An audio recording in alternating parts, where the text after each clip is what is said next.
Yom Kippur, the holiest day in the Jewish calendar, October the 6th, 1973. The mood was one of resolute complacency. Our military intelligence was reporting that war was very improbable.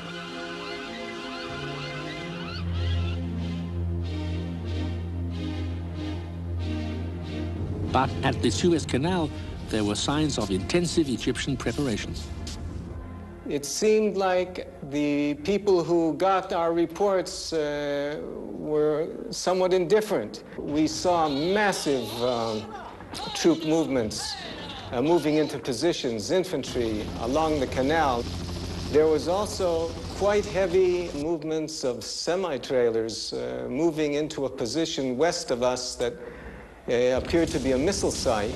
Everything we reported in over the field telephones, the response was always, we've heard that already. If you hear anything relevant, please talk to us. As the solemn day began, there were intelligence reports saying that Egypt and Syria would attack at 6 p.m. that day. David El-Azhar, the Army Chief of Staff, suggested an immediate and full mobilization of reserves and a preemptive strike, but Moshe Dayan, the Minister of Defense, overruled him and authorized only a partial call-up. A few minutes before the shells started falling, we were given very quick warning to go into the shelters that we had. And then, as I remember it now, all hell broke loose. It was like the sky was falling in on us. We were some 21 men altogether facing thousands. Their infantry started crossing the canal. One of our officers managed to sink 4 of them. From the very beginning, the feeling was almost one of hopelessness because we realized how few we were and against how many we had to stand. All of a sudden, we felt that we were actually caught unprepared and something terrible was actually happening.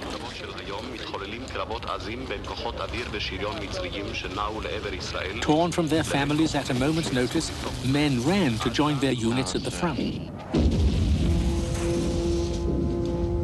They let us surrender. On the way to one of their military cars, I believe it was a Jeep there where they took us, I saw some of our men.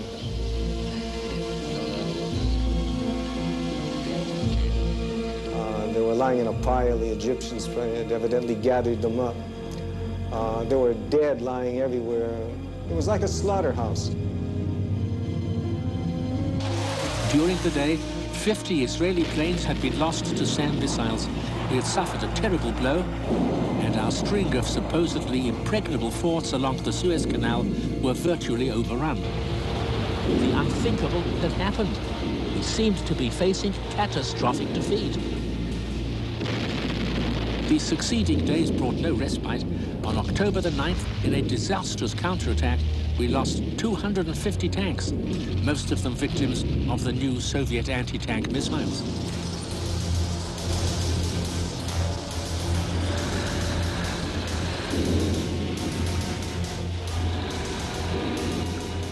By night, another 20,000 Egyptians had crossed and were 3 miles inland.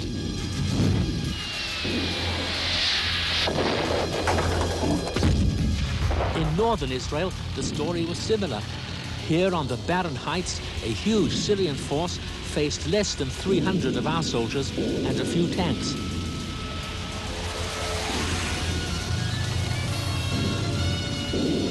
When the Syrians cracked through in 2 sections, all our northern villages and towns lay exposed. On the home front, everyone was trying to help the war effort.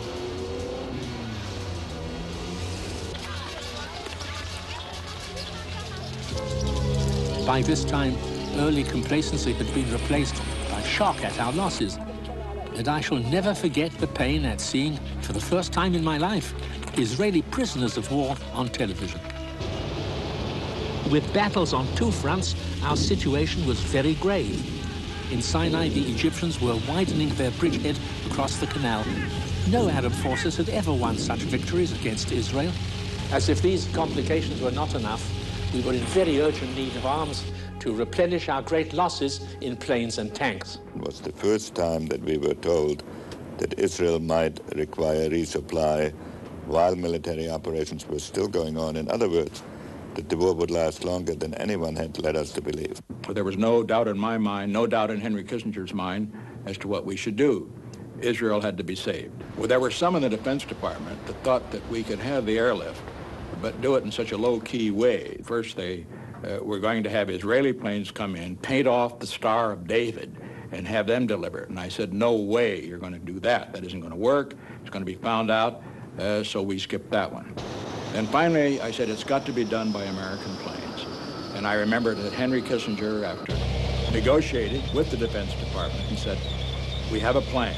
We will send 3 C-5As. And I said, well, 3 doesn't seem like very many. I said, how many do we have? He said, well, I don't know. I think about 25. I said, send all 25. He said, but the Defense Department people believe that if we send 25, that's more than the traffic will bear politically. And I said, look, I'll take care of the politics. We'll get blamed just as much for 3 as if we send 25. I said, I want you to send everything that can fly. It took us 48 hours. So by Friday evening, the full airlift of the United States was at the service of resupply of Israel. 5 days into the war, our condition was better in the north. At one point, our forces had been reduced to 6 tanks. When they were reinforced by 2 armored divisions and counterattacked, the results were devastating. In horrendous onslaughts, the Syrians lost nearly 1,000 tanks. Their army that had come with pride and lightning now lay smashed and ruined on the Golan Hills, leaving our forces within artillery range of Damascus. But in the south, we were still in peril. On October the 14th, the Egyptian armor attacked towards the Sinai passes. In the half-day inferno of battle, over 300 Egyptian tanks were destroyed.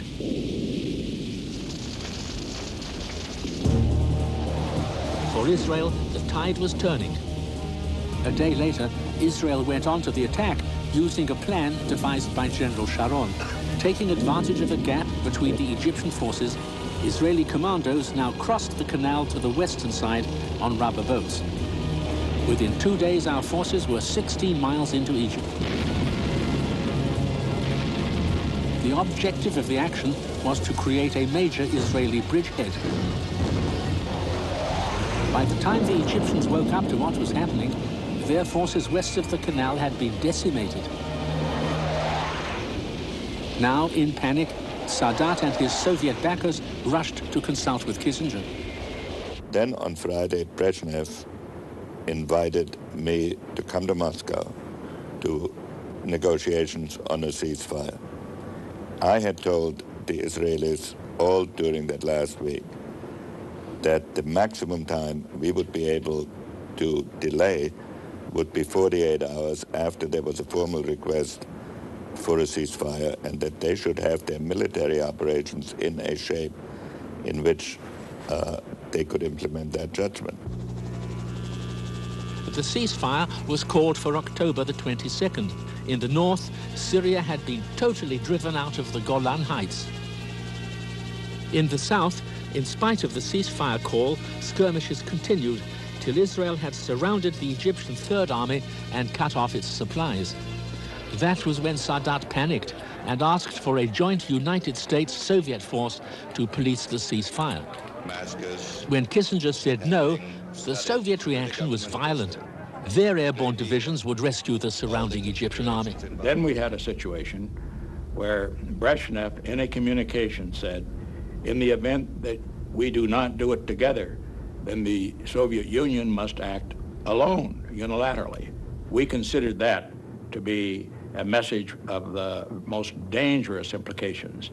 And that was why we made the decision, and it was a very difficult decision, but one that was very necessary, that we had to get the message back to Brezhnev that we would not tolerate Soviet unilateral intervention in the Mideast area. And we backed it up by calling an alert, which involved even the possibility of nuclear weapons. So calling the alert while it was criticized for risking nuclear war, was actually what kept the Soviet Union out and avoided what would have been eventually a nuclear conflict. The Soviets yielded to American pressure, and the crisis was quickly resolved. A United Nations peace force was sent to supervise the ceasefire.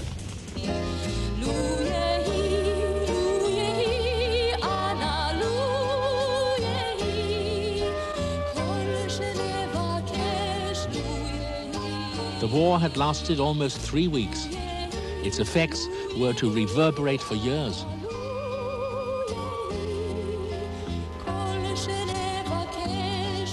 The United States emerged with its political position strengthened. But a worldwide Arab oil embargo and a fourfold rise in oil prices showed the new strength of Saudi Arabia and OPEC. Israel had won the war, but there was no mood of celebration. Egypt had lost the war, but it had not been humiliated. For us in Israel, it was a traumatic and unforgettable experience. Israel lived, but 2,000 of our men had died. 3,000 had been wounded. The war had evoked this spirit of sacrifice in our darkest hour. But there were harsh lessons to be learned, harsh military lessons about the fallacies of static defense, emotional and psychological lessons about the dangers of excessive self-confidence.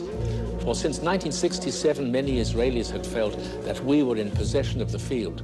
We could dictate the future. Above all, this was a turning point both in Arab and in Israeli history. We came out of the war with a new sense of vulnerability. They came out of the war with a new sense of honor and pride. The terms of the Arab-Israeli dialogue had changed. After the war, disengagement of forces was the first priority. The Geneva Conference in December seemed to be a first step towards this goal. Andrei Gromyko and Henry Kissinger were the joint chairmen. I give the floor to the distinguished representative of Israel, Foreign Minister Abba Eban. There has never been an Arab-Israel peace conference before. Instead, there have been many wars for which the price has been paid in thousands of lives and in a region's long agony.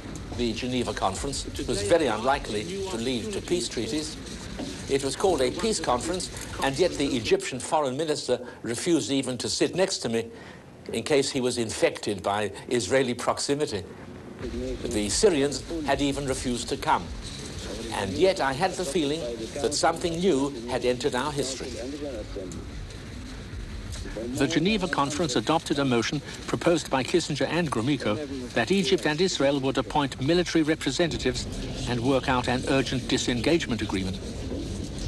The joint aim of Secretary Kissinger and myself was to give the Soviet Union as much responsibility and as little influence as possible.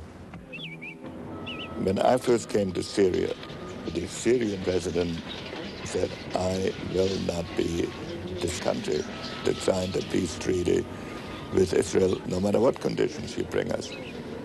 Sadat was the one who best understood that a new psychological climate had to be created.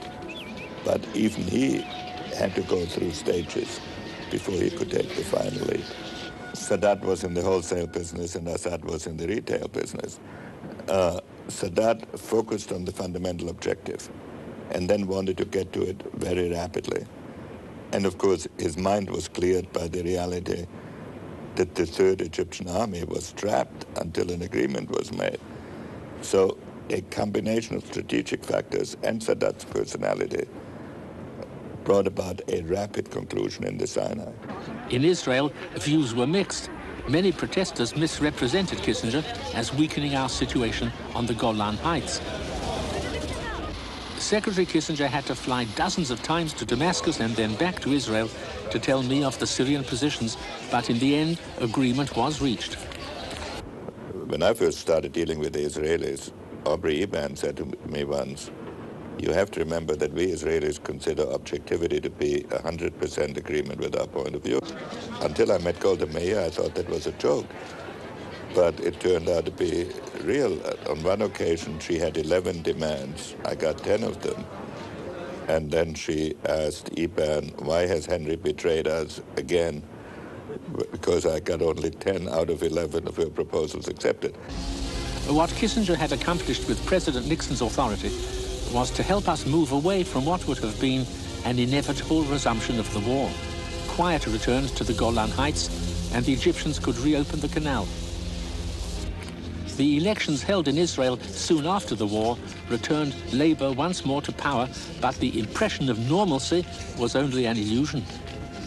On April the 2nd, 1974, a state report shocked the nation. The Al-Granat report revealed the defense blunders of the first days of the war and the flaws in the assessment of our military intelligence. It was a hard blow to the country's self-confidence. As a result, Chief of Staff David El-Azhar resigned, as did Prime Minister Golda Meir sometime later. I worked very closely with Golda Meir. Her qualities were a passionate identification with the national cause, strength, tenacity, and a great power of defiance. On the other side, her approach to the outside world was apprehensive. She was skeptical about peace prospects, and I always found that she did not react favorably to good news. What most infuriated the public was the Commission's deference to the politicians and its failure to criticize Moshe Dayan, who, as Minister of Defense, bore prime responsibility for our lack of preparation before the war. Yitzhak Rabin, our new Prime Minister, had shared many of Dayan's euphoric views of our military strength, but he had not had any operative responsibility. He was now chosen as a compromise candidate as leader of a divided Labour Party. Owing to differences with the Prime Minister, I didn't join the new cabinet, but I continued to be very, very actively involved in security affairs. When I became chairman of the Knesset Committee on Foreign Affairs and Defense, to which the Prime Minister and the Minister of Defense report week by week. In 1977, elections were held, and Israel was presented with a Likud government and a new Prime Minister, Menachem Begin. This result marked a revolution in the direction the country was to take in the coming years. For the first time since I had joined the Knesset, I was to be a member of the opposition. The Labour vote had fallen by almost half. There had been major splits in the party and public discontent with party scandals. The defeat of the Labour Party also marked the discontent of many immigrants from Arab countries with their poor economic position and with what they saw as an attitude of neglect shown to them in the past by the party then in power. Menachem Begin, the country's new leader, had been waiting in the wings for 30 years. Now his moment had come. Above everything else, Begin's obsession was with the enlarged land of Israel. His election manifesto had stated clearly that the right of the Jewish people to the land of Israel is eternal and inalienable. Judea and Samaria, the West Bank, shall not be given up to foreign rule. On the human level, I, along with many Israelis, felt that it was wrong that what seemed to be emerging in the territories was one law for Jews and a more rigorous one for Arabs. The most difficult thing for me during the occupation was to be considered a stranger in my own country. I'm considered a resident, not a citizen. And by this, I don't have any rights associated to my land, property, or future. Could there ever be peace between Arab and Israeli? It seemed doubtful after the war, but in the next few days one began to hear rumors of secret meetings between the Israeli Foreign Minister Moshe Dayan and a high Egyptian official. Slowly the ground was being prepared for the most sensational scenario of the 1970s, one of those events which changed the course of Middle Eastern history.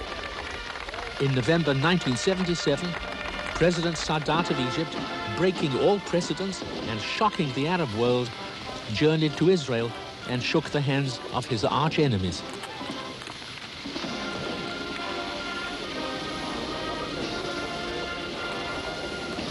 Sadat's unbelievable arrival transformed the whole political scene for us. Later, Sadat addressed the Knesset.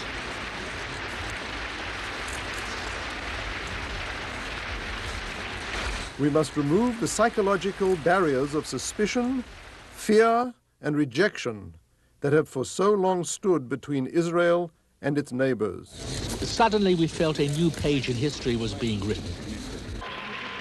After lengthy discussions, a final press conference was held in the Jerusalem theater. No more war, no more bloodshed, no more attacks, and collaboration in order to avoid any event which may lead to such tragic developments. Let us agree that whatever happens between us, we should solve it together through talks rather than going to war. In December, Begin and his ministers visited Egypt, and political and military committees were set up to advance the peace process. But the atmosphere was tense. For Egypt, nothing would satisfy it other than our total abandonment of Sinai and a new deal for the Palestinians. Many Israelis believed that too many sacrifices were being asked, too many concessions sought. Amid all this stalemate and recrimination, all of us were stunned when in August 1977, President Carter dropped his bombshell. One weekend we were at Camp David. My wife and I were walking in the beautiful countryside there on the mountain. And she said it would be great if we could bring the Israelis and the Egyptians here in this quiet setting without the news media, and maybe they would make some progress. So after consulting with other officials, the Secretary of State and so forth, most of whom discouraged me, I decided to extend the invitation. Here for the first time there was a President of the United States willing to put the presidency really on the line at a hazard in order to attempt a direct personal mediation in an international dispute, something unique, I believe, in the history of the American presidency. The Camp David meetings opened on September the 5th and were to last 13 days. President Sadat made it clear to me that there were two prerequisites on which he would insist. One was that there be a removal of Israeli settlers from Egyptian territory, and the other that there be a comprehensive enough settlement to include the Palestinian issue. This request to give up the Sinai settlements was, of course, one of the major stumbling blocks. Another major issue was the huge airfields that we had built in Sinai. These would have to be abandoned if we wanted a peace treaty. Finally, Israel was called upon to abandon the Sinai oil wells and to find substitute sources. Prime Minister Begin and President Sadat were totally incompatible. After the third day, it was mutually decided that they would not ever see each other again, and I would go back and forth either between them or with their subordinates to try to negotiate differences. And there were times of total despair on the part of both sides. When Prime Minister Begin offered to leave Camp David, and on one occasion when President Sadat actually packed his bags after meeting with Moshe Dayan, who imparted the impression that the Israelis were totally intransigent and would not negotiate any further. And it was only my own visit to President Sadat's cottage that induced him on a personal basis to stay at Camp David. After 13 intense days, agreement was concluded on Sunday, September the 17th. It provides for the full exercise of Egyptian sovereignty over the Sinai. It calls for the full withdrawal of Israeli forces from the Sinai. And after an interim withdrawal, which will be accomplished very quickly, the establishment of normal, peaceful relations between the two countries, including diplomatic relations. Camp David was a framework. It was not the final thing. We had to discuss the actual withdrawal from Sinai. What are the stages, settlements? How are we going to do that? We had to decide on forces by the Egyptians to be kept, yes or no, in Sinai. It became obvious to me as we began our negotiations that Prime Minister Begin and his associates had changed their mind about some of the issues that we had decided at Camp David. And so the situation went downhill. And about 6 months later, in desperation, really, I decided to go to Jerusalem and meet not only with Prime Minister Begin, but also the entire cabinet and even some of the committees in the Knesset. We must make this beginning. We must seize this precious opportunity. The people of the two nations are ready now for peace. When I saw President Carter in the Knesset, even his promise to strengthen economic and military relations with us failed to assuage the prophecies of doom. Instead, the Knesset session ended in arguments with those opposed to the treaty. Days of discussion ended in disagreement. There wasn't any real political courage required to go to Camp David. I didn't have much to lose. But it was a somewhat dangerous thing for me to risk the prestige of the White House to go on this mission, not having any idea what the outcome might be. Eventually, shortly before I left Jerusalem, thinking I was going to fail totally, Prime Minister Begin and I had a breakfast meeting in the King David Hotel, and we reached basically an agreement, for which I was very thankful.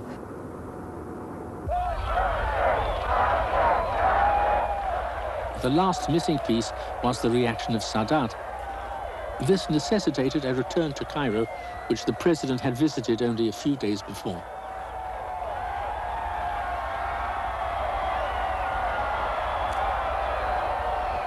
I want to express my deep thanks to President Sadat and to the people of Egypt for a welcome that has been exhilarating to me and which I will never forget.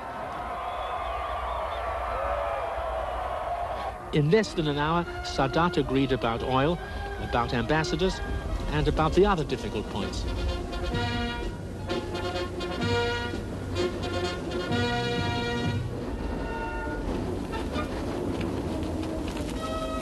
On March the 26th, 1979, a formal peace treaty was finally signed in Washington between Israel and Egypt.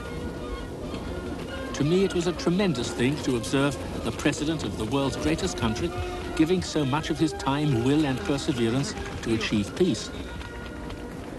Each party, Begin and Sadat, could accept from a third party what neither of them could accept from each other. And therefore, it was a triumphant exercise in mediation, one of the great landmarks, of course, in Middle Eastern history. After the ceremonies, the first steps were taken to put the peace treaty into action. The start would be a partial Israeli withdrawal from Sinai to be completed in 3 years. While most Israelis welcomed the peace treaty, for some it meant a dislocation of their lives. This was particularly true for the settlers of Yamit, an Israeli town built in Sinai in the late 60s, where the settlers refused to leave peaceably. The Yamit settlers represented the minority. In contrast, most of the country understood that the gain from the peace treaty far overshadowed the price that was being paid. If there are watersheds and dramatic turning points in history, then clearly the Egyptian-Israeli peace treaty was one of them. Instead of thousands of Israeli soldiers being killed under a Sinai occupation, Israeli lives would now be spared. Instead of the inevitability of war, as long as we clung to Sinai, war would become inconceivable, particularly with the United States monitoring inspections that had been agreed. The withdrawal took 3 years, but by April 1982, all of Sinai was in Egyptian hands. President Anwar Sadat of Egypt will not live to see the full implementation of the peace treaty with Israel he had so bravely signed. Yesterday, Arab fundamentalists assassinated him as he viewed the October parade.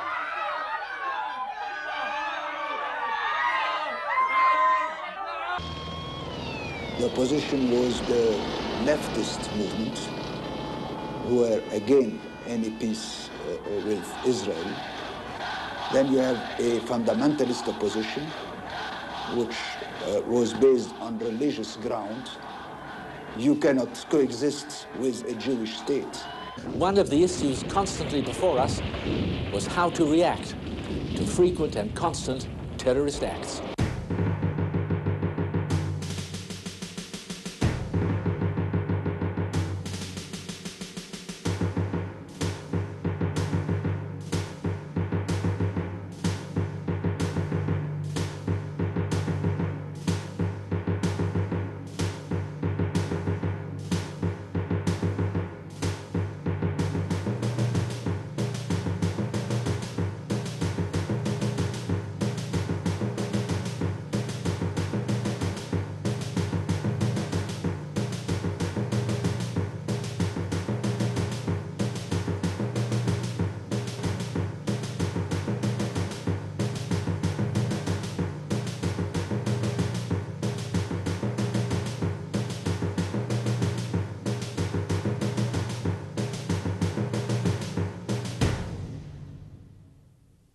The history of the relations between the Arabs and Israel during the past 40 years since the establishment of the state has been a history of violence and atrocities and terrorism from the Arab side. In June 1976, an Air France jet carrying many Jews and Israelis was hijacked by Palestinian gunmen to Entebbe in Uganda. Carrying an elite commando unit, 4 of our aircraft flew to Entebbe to attempt a rescue. There was terrible noise around us, and I think it was 2 or 3 minutes, that's what they say, but it seems to me eternity of shooting over our heads. And somebody among us said, look, there are Israeli soldiers here. There was an Israeli soldier talking very quietly. I came to take you home. If you would say that an angel stood in front of me, with wings, it was just the same. The next moment that I remember was landing, and the door was wide opened, and I saw such a big crowd. It's unbelievable. I think all Israel was at the airport. We've always been threatened by our Arab neighbors to be thrown into the sea. We cannot treat it as an empty threat.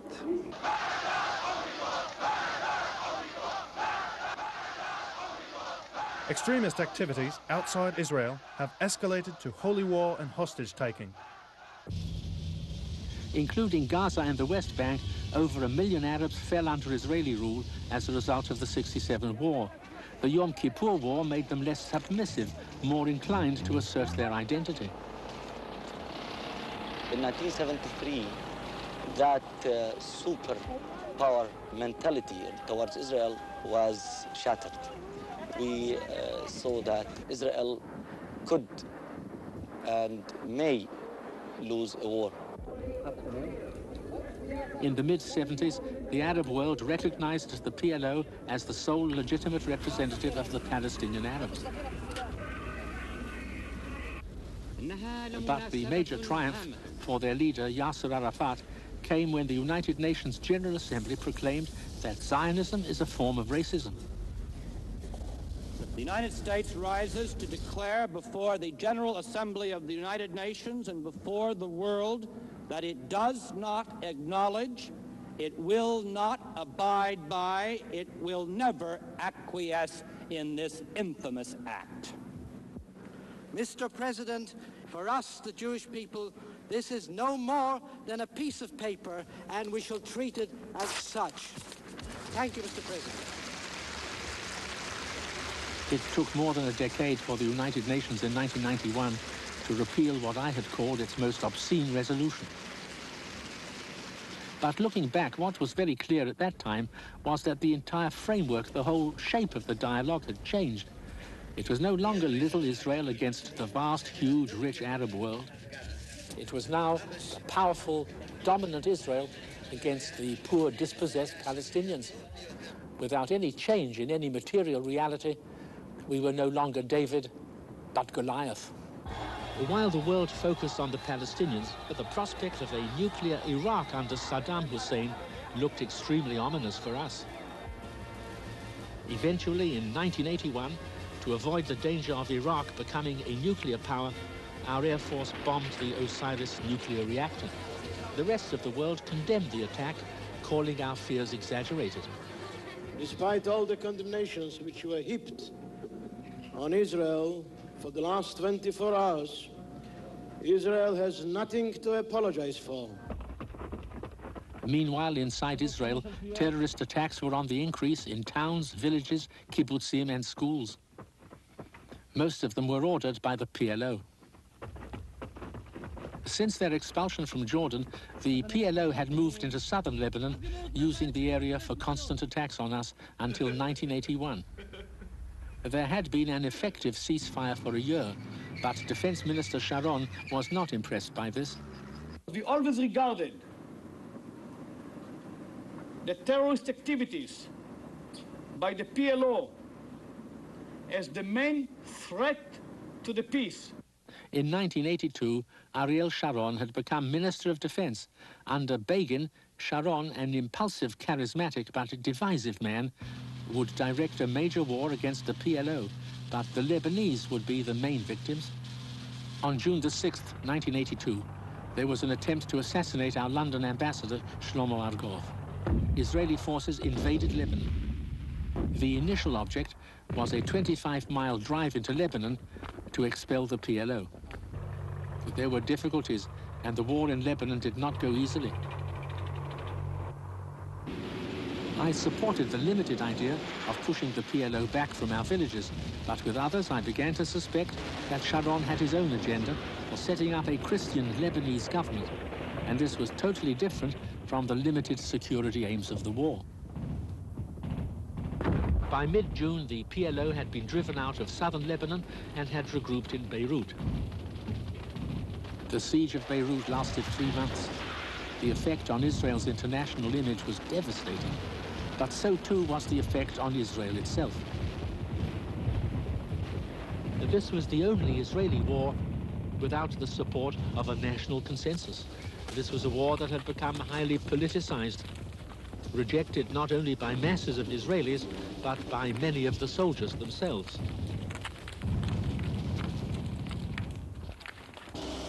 By mid-August, a PLO retreat was negotiated and 14,000 PLO fighters left Beirut.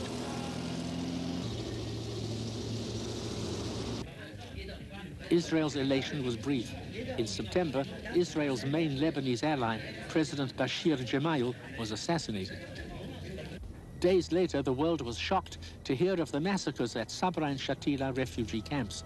Although the killing was done by Christian Phalange troops, part of the responsibility was Israel's, whose commanders held overall control of the area.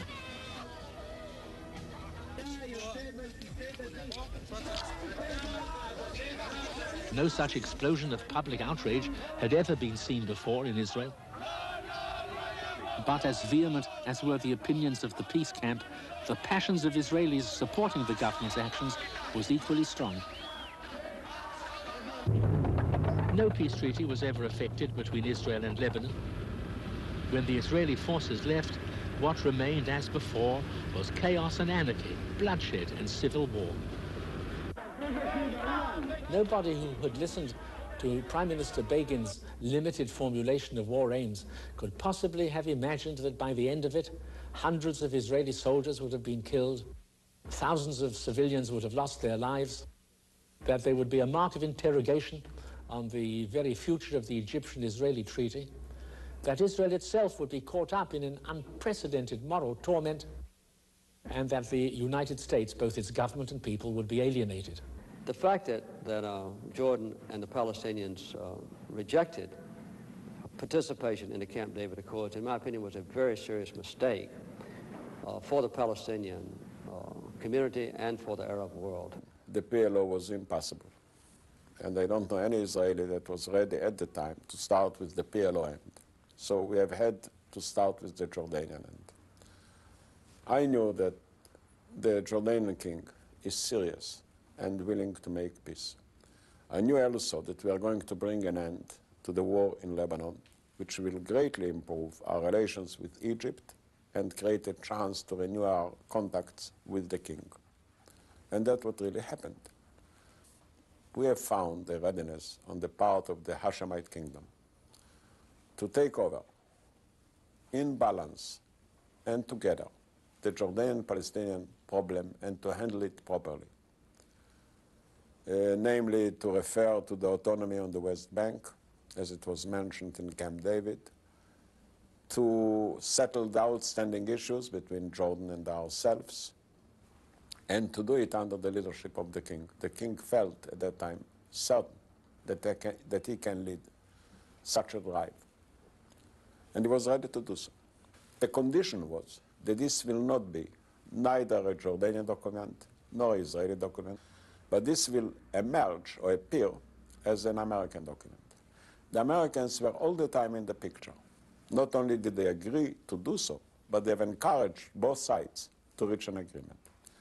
When it was finalized, the Secretary of State of the United States, Mr. Schultz, supposed to arrive at the region, handing over this agreement or this suggestion as an American proposal. On the last minute, Mr. Shamir, who was in the know, who was informed about every move, contrary to all the stories, who knew about the document, who read it, sent over Mr. Arns, who was a minister in his cabinet, without my knowledge, to Schulz, and told him in so many words that his arrival to Israel will be considered as an intervention in the domestic affairs of our country. And so he cancelled his visit to Israel, and a great opportunity was lost. I think we wouldn't have the Intifada. I think we would have an earlier peace. I think that today the whole position would be totally different.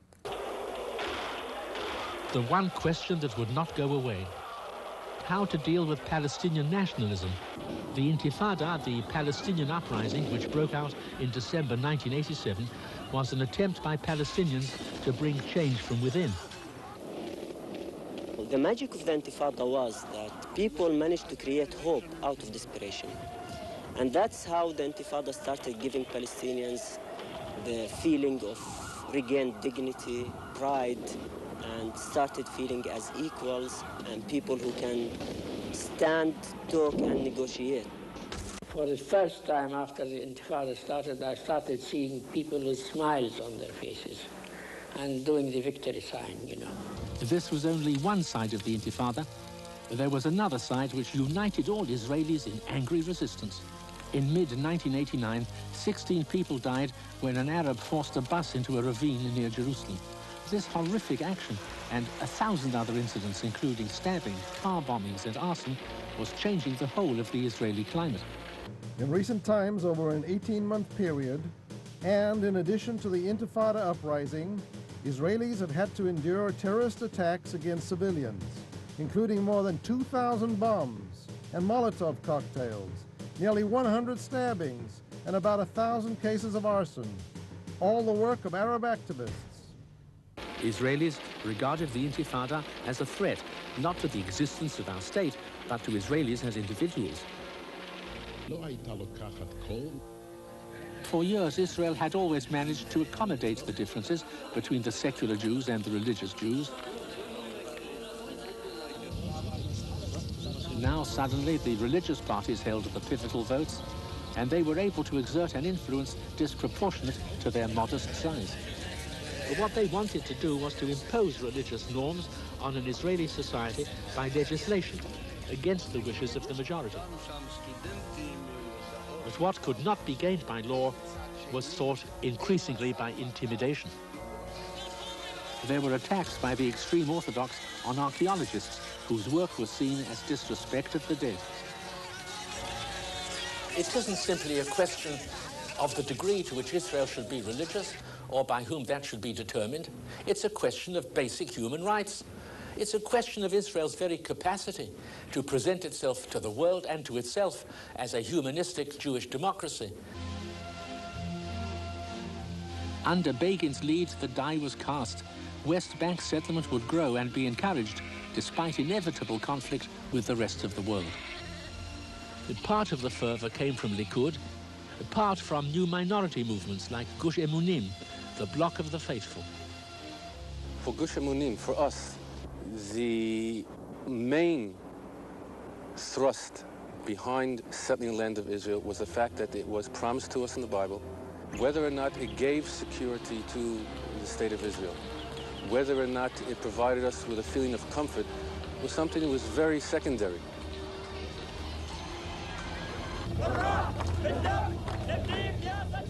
In 1991, the Arab-Israeli conflict was overshadowed by cosmic events. Saddam Hussein, the ruler of Iraq, led his country into the brutal conquest of Kuwait. President Bush assembled a coalition of 500,000 American and Allied troops in Saudi Arabia. The aim? To liberate a small country from aggressive conquest. The war was waged with approval by the United Nations. Could this mean a new international order? Israel was not an official belligerent, but it had very much to lose by Allied defeat and very much to gain from Allied victory. Israel prepared. Fear is rising that Iraq may resort to the use of bacteriological and nuclear weapons. Night after night, we sat in sealed rooms while Iraqi Scud missiles descended on us, sometimes with loss of lives and homes. But there were positive effects. Israel's enemies were weakened. Iraq was weakened by physical destruction. Syria was weakened strategically. The Soviet Union was no longer Assad's ally. Now, instead of the situation being hopeless, at least it is somewhat hopeful because there's some new factors. First, the Soviet Union, which has played the spoiler's role in Mideast conflicts over the years, now will no longer play that role. That does not mean it'll be particularly helpful, but the Soviet Union has such massive internal problems that they cannot afford now to support losers in the Mideast. Arafat has been discredited as the leader of the Palestinians, and more responsible Palestinians, we would hope, would participate in the process.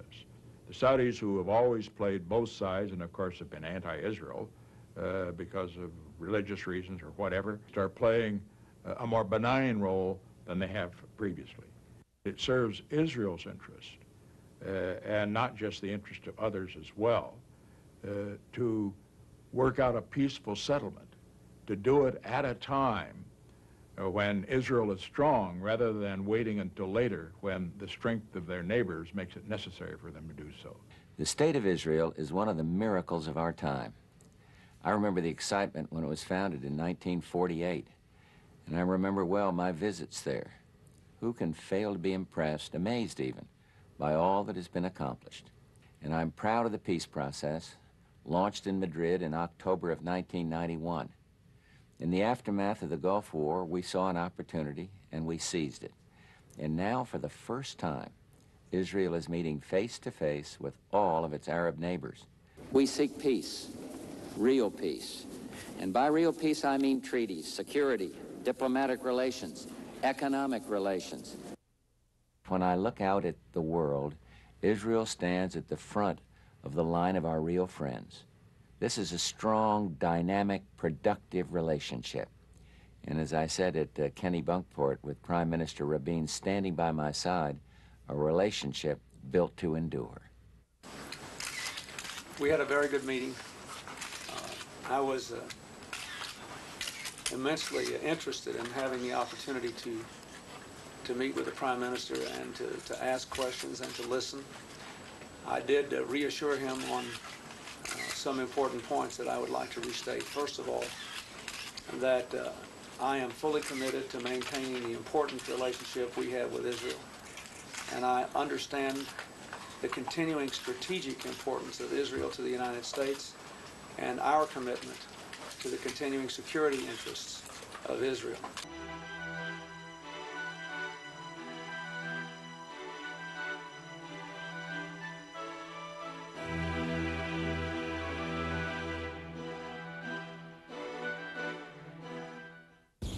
In the early years, my memory of the country had been one of small villages, quiet communities, and a certain folksiness, a provincial country of rough edges and simple songs.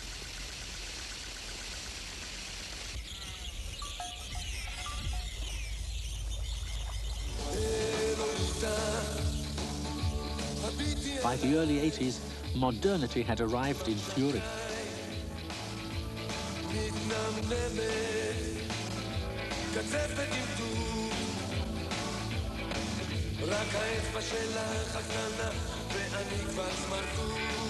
Styles, fads, popular culture, everything was shifting. But more important perhaps than architecture, industry, and our national style was the fact that the Israeli population itself was changing. In 10 years, over 200,000 chose to leave Israel and live abroad. But some came to take their place. Throughout the 70s, there was a steady trickle of Russian newcomers, mostly refuseniks, people who had fought the Soviet system for years. But in the last years of the 80s, With Gorbachev's new policy of perestroika, the trickle turned into a vast tide of immigration, a process that would radically transform the face of Israel. Much smaller, but just as moving in its own way, was the immigration of the Jews of Ethiopia.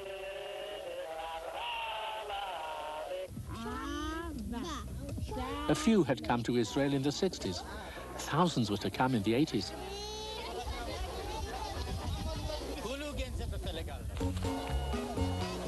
But nothing was to match the 24 hours in May 1991 when 14,000 Ethiopian Jews fleeing the civil war arrived in Israel in one day.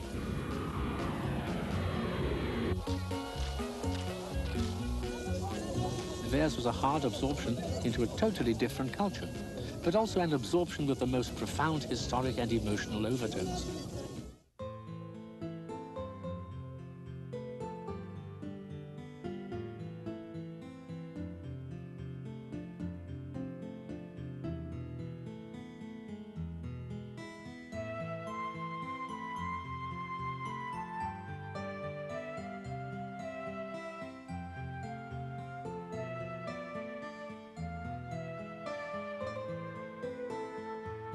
I was born 70 years ago in Jerusalem. When I was born, the Jewish population under the British Mandate of Palestine was 150,000. Today, we have a strong state, 4 million Jews, 1 million Israeli citizens that are not Jewish.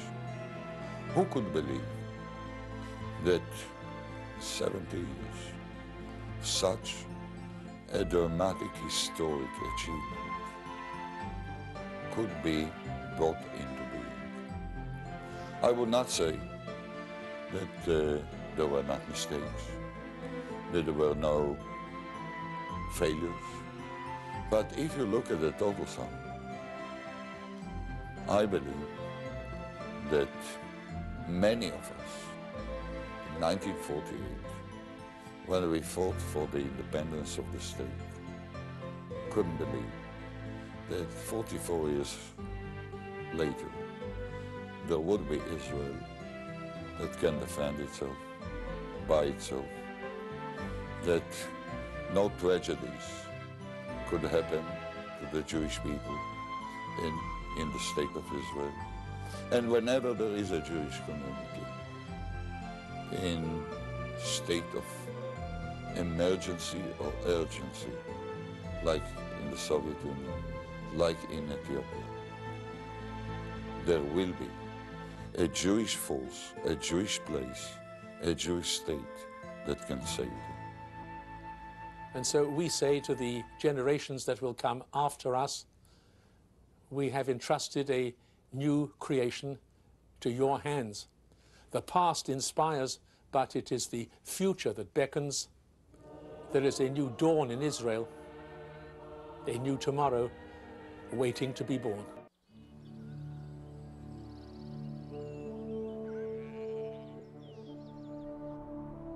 This is the Middle East, the Holy Land, the land of the Bible. Here for centuries prophets have walked, nations have collided, and conquerors have come and gone.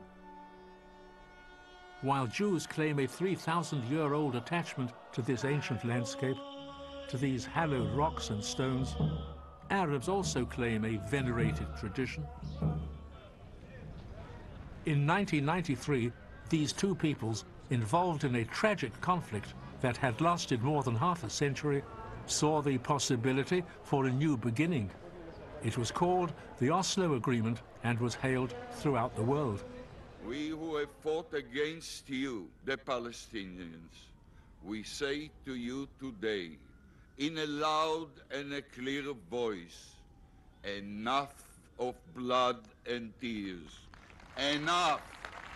This was the big opening to peace in this part of the world, and give us, all of us, even all the Arab world, great hopes.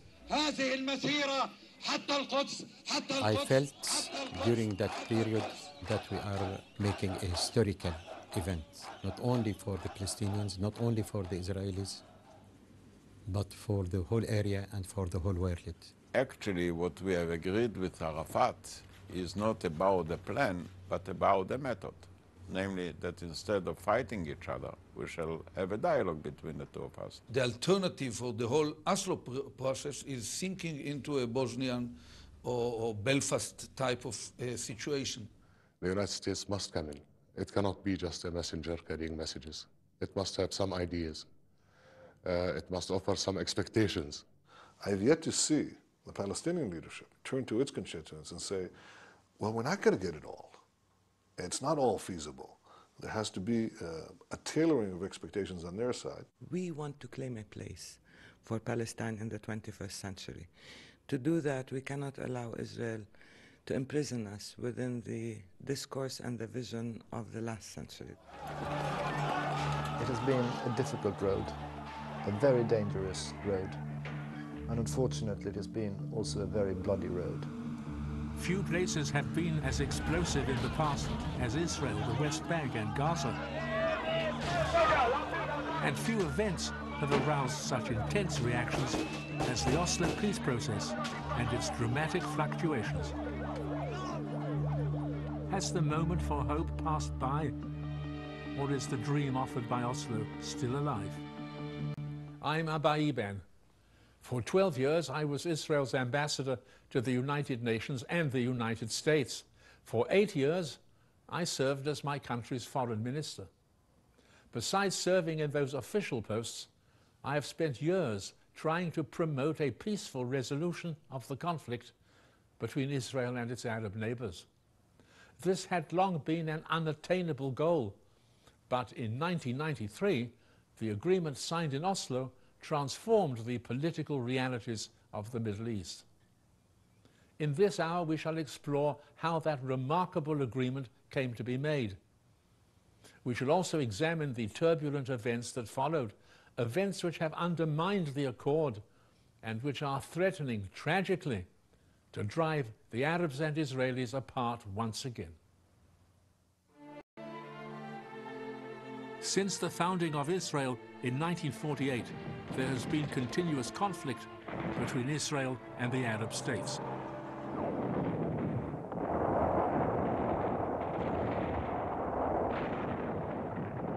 That conflict has been marked by 6 bitter wars. In 1967, during the Six-Day War with Syria, Jordan and Egypt, Israel captured the West Bank, Sinai and the Gaza Strip.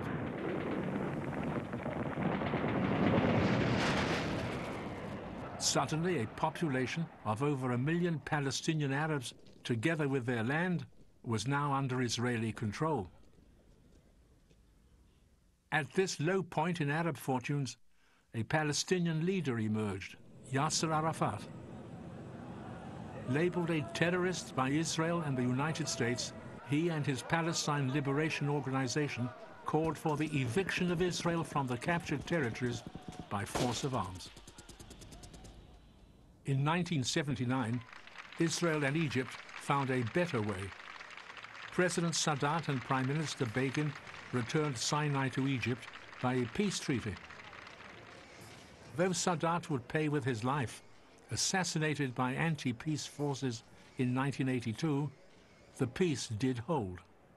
Egypt suffered 10 years after signing the peace agreement with Israel. And then after that, after 1989, everybody realized that Egypt was looking really for peace. Then started, after the Palestinians started to negotiate, then the Syrians negotiate, the Jordanians signed an agreement, and so the Palestinians.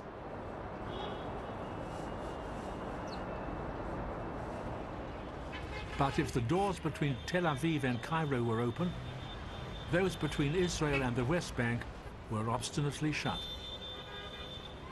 The uprising of Arab youth in the West Bank and Gaza was an expression of rage and protest against the Israeli occupation.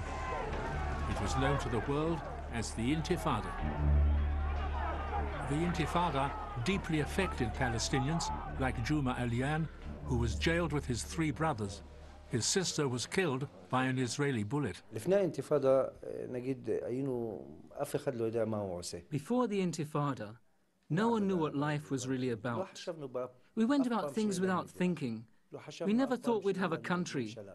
We never thought we'd have anything of our own. The Intifada gave us pride.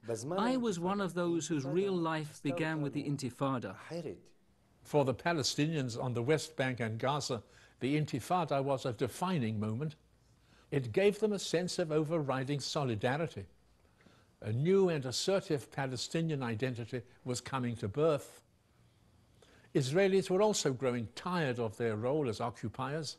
Young soldiers, trained to defend their nation in war, found themselves, to their confusion, aiming their weapons at rock-throwing teenagers. Many Israelis were disillusioned and desperately eager for a solution. When the United States and Russia initiated talks in Madrid and Washington at the end of the Cold War, it seemed one way out. But the talks bogged down as dogmatic assertions and old accusations were repeated. Then in June 1992, a Labour government was elected in Israel on a platform of peace and change. At its head was Yitzhak Rabin, military chief of staff. Rabin was the ultimate soldier of Israeli wars, from the War of Independence. So for this man to turn his sword into a plow, to actually move from the battlefield so vigorously to the negotiation table, was a historical moment in the life of this nation. Madrid had failed.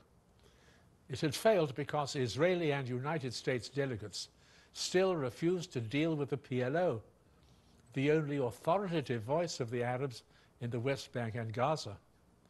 But Rabin and Foreign Minister Peres, unlike their predecessors, were determined to pursue new avenues for peace. The way was now open for one of the most intriguing diplomatic accords of recent years, the Oslo Agreements. It was now clear that direct dialogue was needed between the PLO and Israel. But Israelis were even forbidden by law to talk to PLO representatives. The answer, secret talks away from the eyes of the world, is attributed to various sources. Abu Alair, key advisor to the PLO, was the first to suggest Norway as a go-between. Another player was Terry Larsen, a Norwegian working in Gaza who was trusted by both sides. Abu Alair approached me in Tunis when I went there for the first time to meet Yasser Arafat in November 1992. He asked me if I could approach the government of Norway to finance and facilitate secret meetings between the PLO and the Israeli and official Israeli representatives. And then Larsson came to Tunis and he presented an official invitation to visit Norway, to speak together in a seminar with Hirschfeld and something like that. Yair Hirschfeld, who led the two-man Israeli team, was the most unusual player. A Haifa professor with no government ties, he could meet with the PLO without arousing publicity. Secretly, he was reporting to Israeli Deputy Prime Minister Yossi Beilin. One key matter held up the talks: the Israeli ban on contact with the PLO. When this was repealed by the Israeli Knesset, the way to Oslo was open. Secrecy was essential. Any publicity could destroy the fragile trust that had to be built between the parties. The cover used for the talks was that of an academic seminar. But secrecy had its inconveniences. We were very concerned about secrecy. So the Norwegians asked us, I believe only once, they asked us to have other names in the hotel. And when we came back to the hotel about 1 o'clock at night in Oslo, at the reception, in order to get the key, the lady asked me, "What is your name?" And I looked at her and said, "I'm sorry, but I forgot my name." Oslo itself was too public a place for the sessions. The private estate of the Beauregard Paper Company, 100 kilometers from Oslo, was chosen as the secret meeting place. Here, talks took place between January and May of 1993. The first ground-rule was that there would be no protocol. We wouldn't write anything. And everything we said was among us, which meant that whatever we said were ideas we could launch and we could check, and it would be a brainstorming activity, but we could 3 weeks afterwards or 2 months afterwards come back and say, forget it. With its combination of luxury and inviting simplicity, the Beauregard mansion evoked a world of quiet comfort at the turn of the century. A world where all the usual inhibitions could be dropped. You know, between us as people, the relations were very good.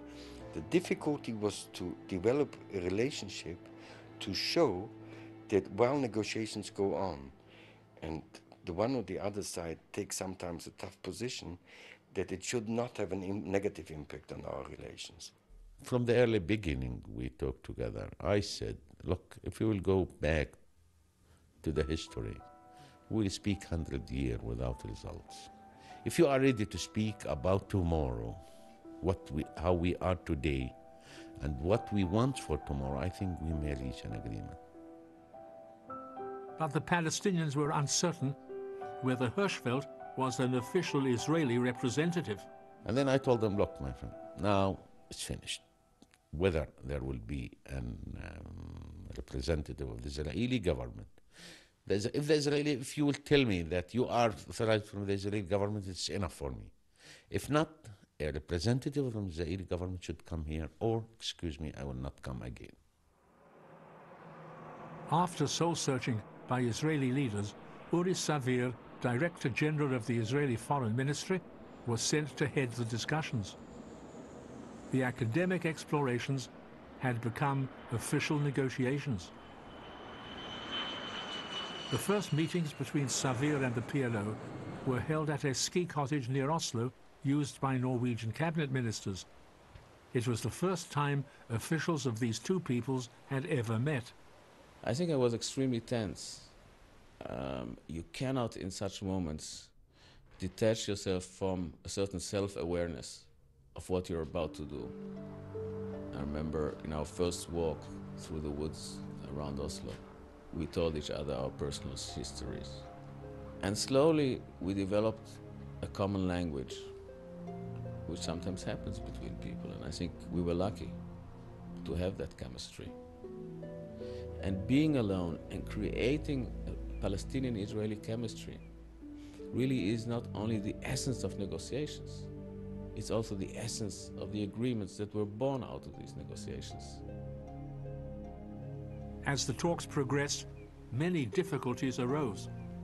I remember more than a crisis being happened, but the most tough one, it was when they want to change even the concept of the declaration of principles. At that time I told them, sorry, I don't think that this channel will be fruitful. And he stood up and he said, look, I see that we cannot make progress, and I want to announce my personal resignation from this team. And then he went on for about half an hour to talk to his successor, who wasn't in the room. Wished him well, and he would help him, and he was sure that his successor would do better. I wasn't quite sure if he was bluffing or if he was honest. Until this very day, I'm not. The sticking point was Israel's insistence that it retain control of West Bank security. Israel worried over Arafat's commitment. Larson had visited him and was questioned by the Israelis on every nuance. we were grilled by Mr. Peres and his associates, I was about to say nearly literally, about every word Arafat had said, again and again and again. How did he put it? What did he say? Was that exactly what he said? How did he emphasize? Can you repeat it? Can you go through it once again? Do you believe him? Can we trust him? As trust grew, both sides compromised as they moved toward reconciliation and mutual recognition. In August, Shimon Peres, on a visit to Scandinavia, met secretly with his team, Terry Larsen, and Norway's Foreign Minister, Jørgen Holst. A phone call was placed to PLO headquarters in Tunisia.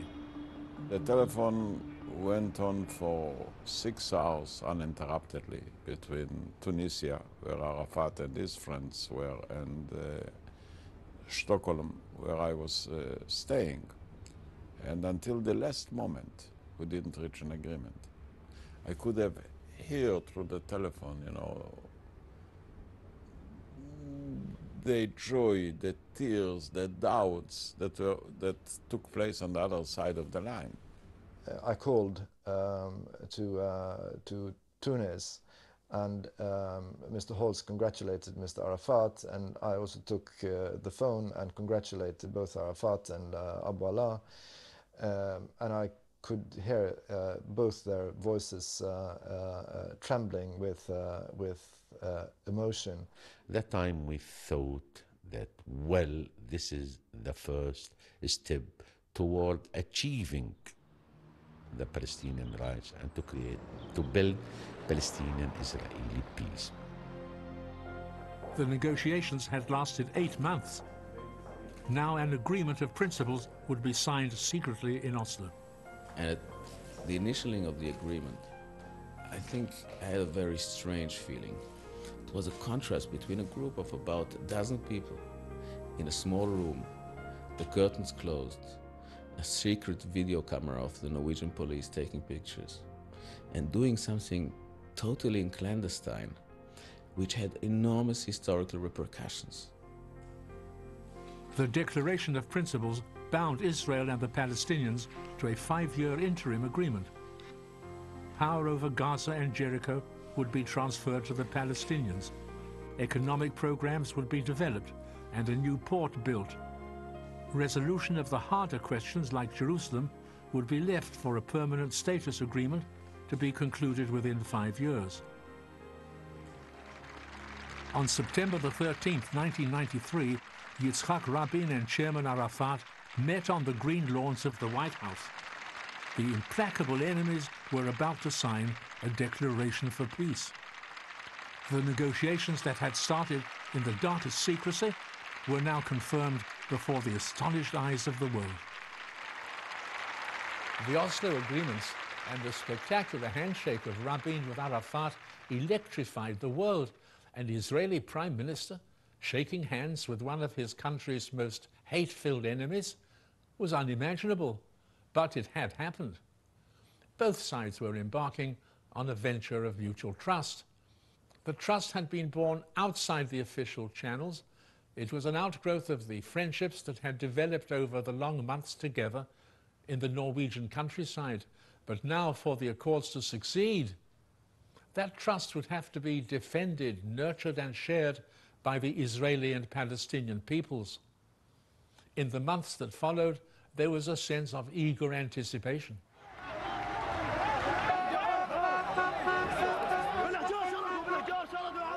Israel had ruled Gaza for 3 decades. Oslo brought that occupation to an end.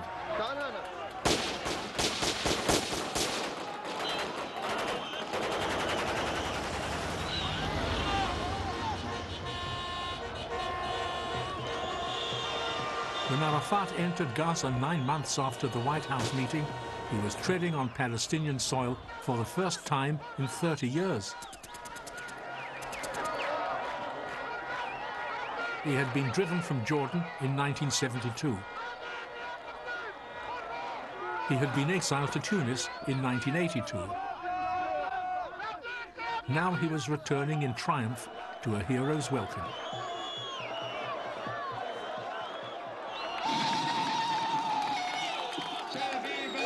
The day Arafat came into Gaza, we were so happy. He obtained so much for us. He gave us a land where we Palestinians can talk, move, and breathe clean, free air. The events of the year also brought a host of unexpected benefits for the Israelis. The Arab economic boycott, which had lasted 40 years, was suspended. More astounding was the changed attitude to Israel in the Arab world.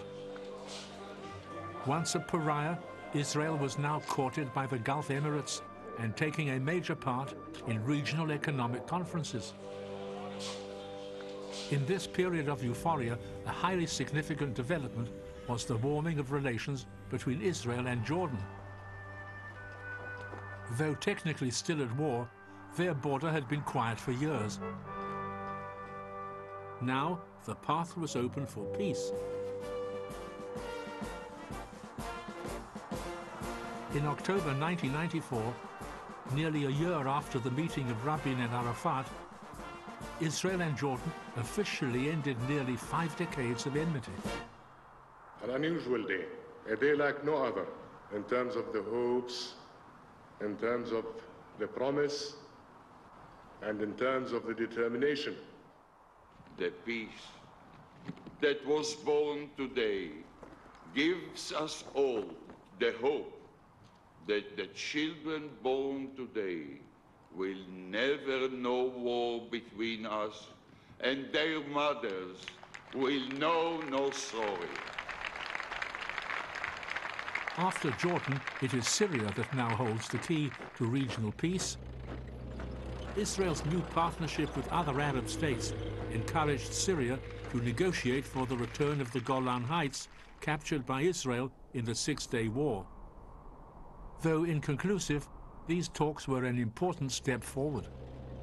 You cannot exclude Syria from the peace process, otherwise, I could tell you very frankly, we will never reach comprehensive settlement. I perceive peace with Syria, if it could be achieved without violating our security interests, as putting an end to the era of wars here in the Middle East. We put the cornerstone in the peace with Egypt, and we have to put the keystone on the top of this arc in peace with Syria. The post-Oslo response of the Arab world to Israel was one of the most remarkable elements of the drama. The rewards of the agreement were many-fold. Over 100 new countries expressed a willingness to establish diplomatic relations with Israel. Foreign investment swelled. Never had the country stood higher in world esteem. However, the peace accords had many furious enemies. Israeli settlers, as well as Arab radicals. At first, the adversaries of the accords were careful not to trumpet and declaim their dissent from a diplomatic achievement so universally celebrated, but the time would come when they would take action, and it would be explosive.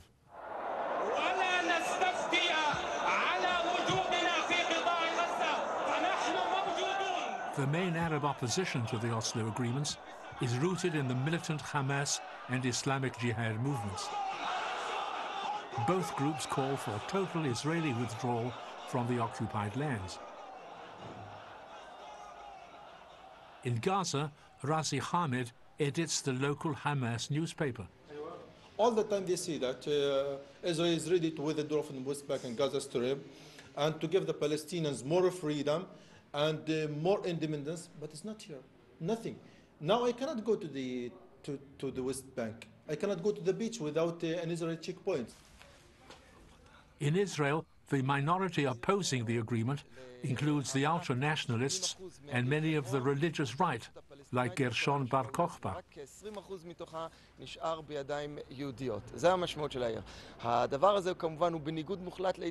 Giving up territory is in total opposition and conflict with the ideals of the Land of Israel movement. I feel as if Oslo has wrenched away part of my body. Part of the body of Israel has been torn away, and it hurts very much. On both sides, religion inflamed emotions, a dangerous combination that would again and again bring the peace process to the brink of annihilation. The first spark of explosive dissent ignited in Hebron at the Tomb of the Patriarchs, a building sacred to both Jews and Arabs.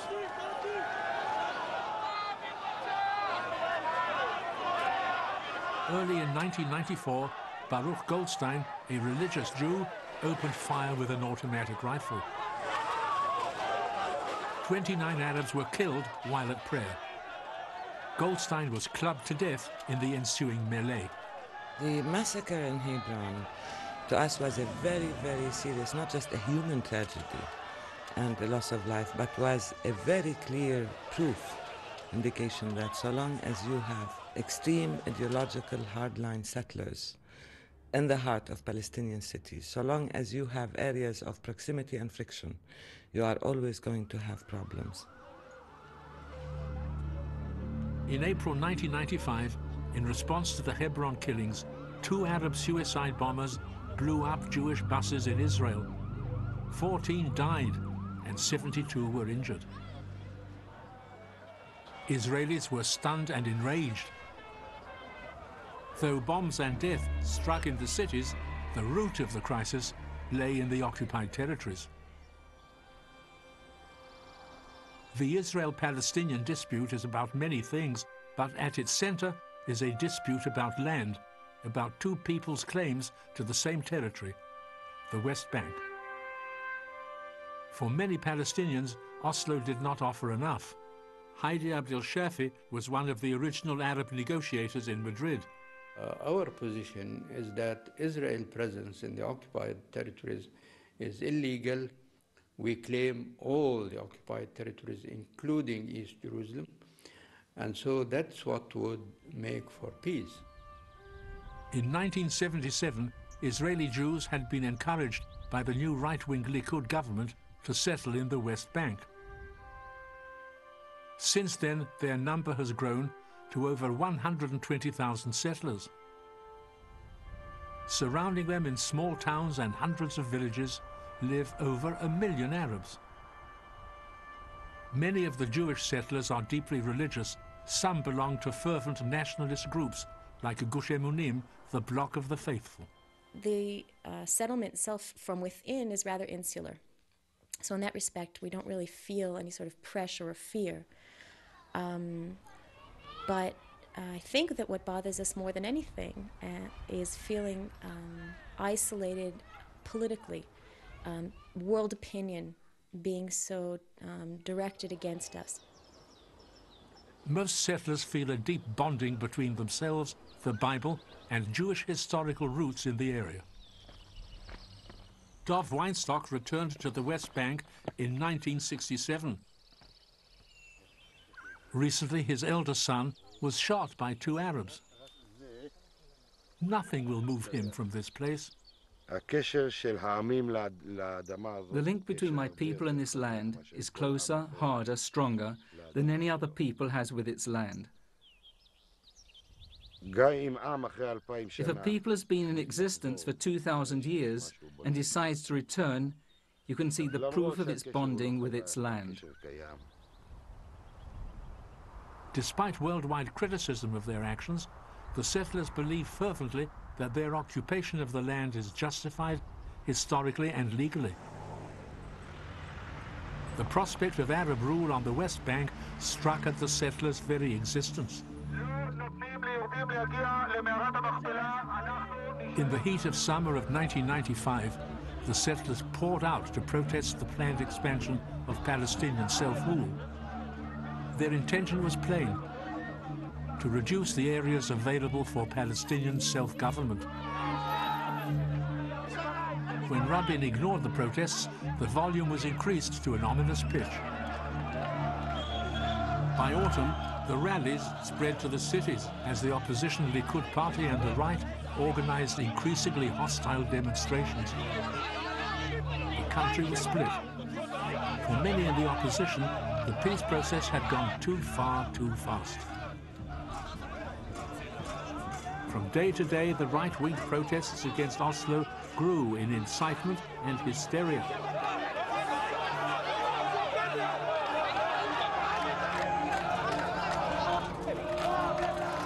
Yitzhak Rabin, the prime minister, became the object of abuse and vilification.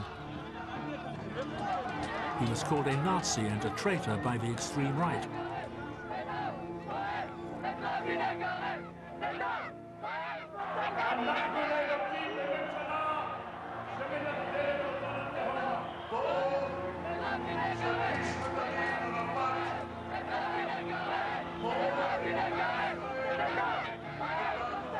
In an atmosphere of growing tension, Labour responded with a massive rally for peace in Tel Aviv.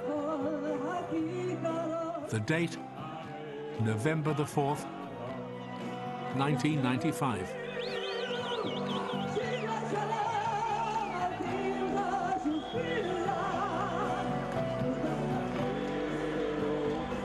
At a few seconds past 10 p.m., Yitzhak Rabin, Israel's prime minister, was shot dead by a religious law student opposed to the peace process. Devastated by grief, for days the country mourned. Rabin's death was a loss not just to Israel, but to the world. As long as I live, I'll be proud to have known him, to have worked with him as a brother, and as a friend, and as a man. Even in your hour of darkness, his spirit lives on, and so you must not lose your spirit. Your prime minister was a martyr for peace, but he was a victim of hate. Surely we must learn from his martyrdom that if people cannot let go of the hatred of their enemies, they risk sowing the seeds of hatred among themselves. The shots that killed Yitzhak Rabin caused shame and shock throughout Israel. Shock because the assassination of a head of government was not something people believed could happen in Israel. Shame because the assassin was not alone, but represented a segment of the Israeli nation, Jewish fundamentalists, who believed that no government had the right to compromise with the captured territories. Rabin had been murdered in an attempt to halt the peace process. Initially, the effect was just the reverse. The opposition was shocked into silence. 4 more West Bank cities were handed over to the PLO with scarcely a murmur from the right. 3 months after Rabin's death, one of the key events called for by Oslo took place. The Palestinians held their first elections. Although much of the fundamentalist opposition boycotted the event, this was a truly pivotal moment, the start of representative government. Eventually, 88 people were elected to a new legislative council headed by Yasser Arafat. It was 2.5 years since the Oslo Accords. Gaza had been the most bitter and contentious area under the Israeli occupation. Though the refugee camps still festered and it was a place of squalor and poverty, a new spirit was felt in Gaza as it came under Arab administration. Where Israelis had patrolled, order was now kept by Palestinian police. Where housing had stagnated, there was now a building boom. In opinion polls, over 70% of the Palestinians supported the peace process. A people manipulated for years by Israel and Arab states was now establishing a national identity. There were also disappointments. Millions of dollars had been promised in international development funds, but little money was actually arriving. The new Palestinian government, too, often proved ineffective.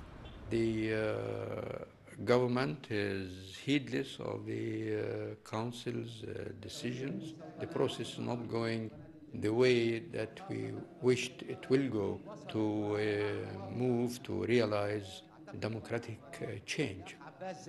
There were also complaints against Israel. I'm sorry to say that they are not fulfilling and not implementing accurately and honestly what had been agreed upon and what had been signed in the White House in Washington. Oslo had promised change, possible statehood, a new Palestinian dawn. But 90% of the West Bank was still in Israeli hands. The Palestinian goal was still frustratingly distant. Now a series of events would rock the very foundations of peace. For months, Israel had pursued Yehi Ayash, who had masterminded the suicide bus bombings in Israel. Ayash was assassinated by a telephone bomb, an act widely attributed to the Mossad, the Israel Secret Service. The shock of Ayash's death fueled rage and fury throughout the West Bank. Hamas and Islamic Jihad now promised revenge and violent retribution.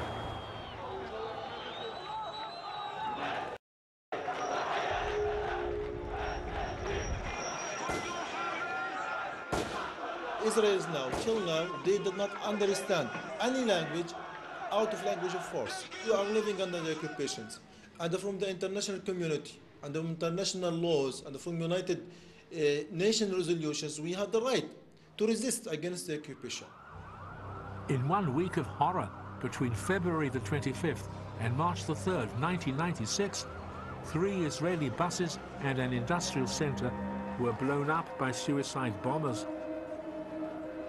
60 people were killed and over 150 injured. The purpose of the attacks was clear.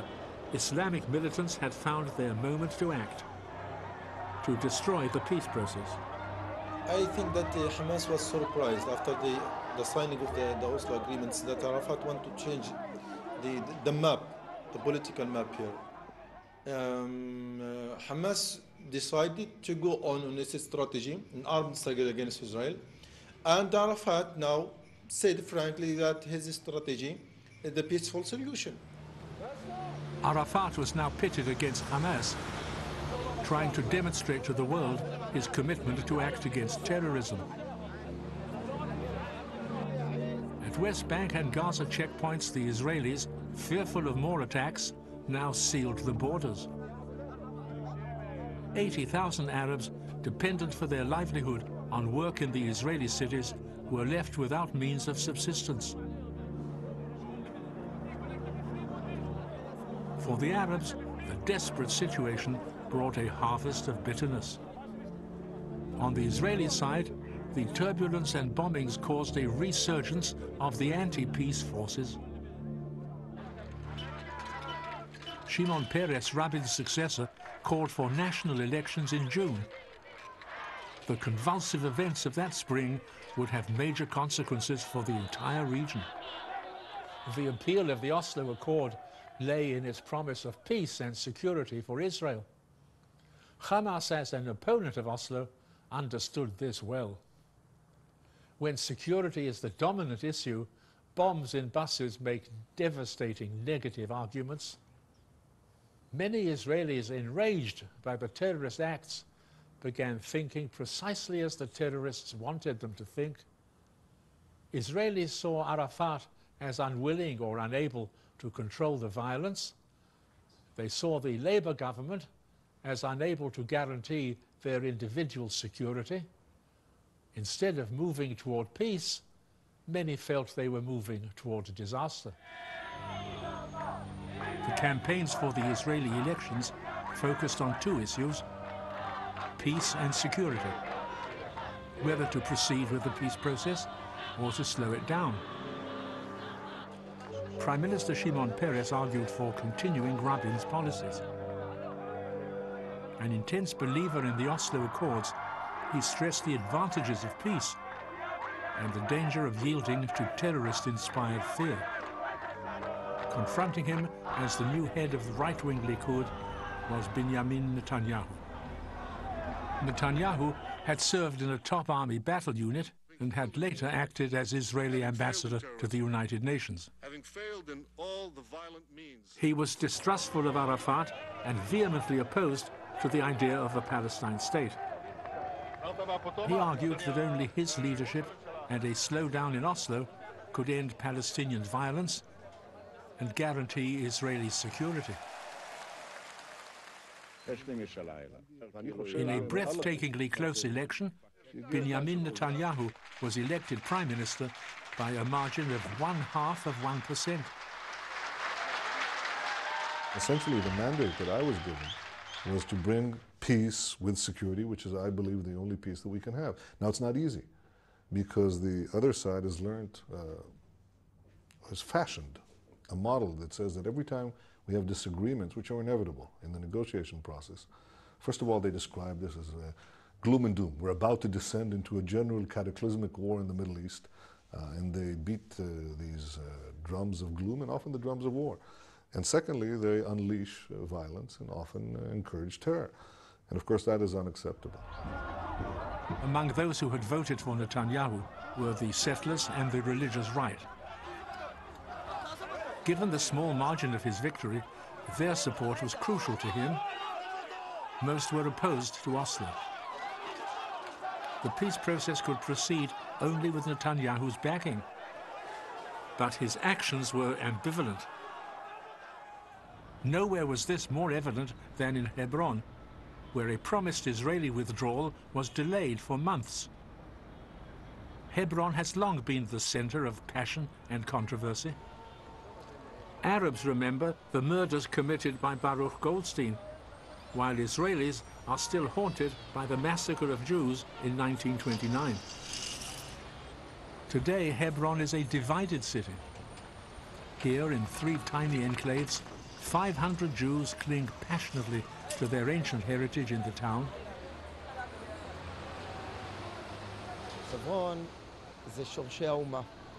Hebron represents the roots of the people of Israel.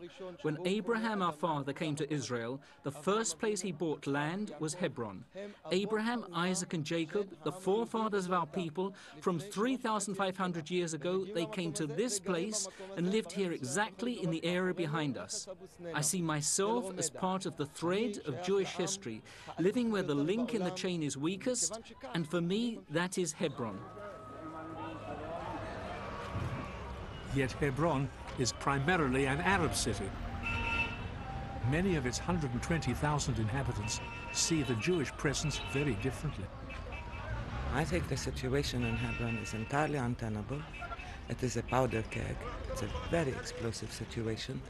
It's a very visible and concrete expression of injustice, and therefore will perpetuate a sense of grievance among Palestinians.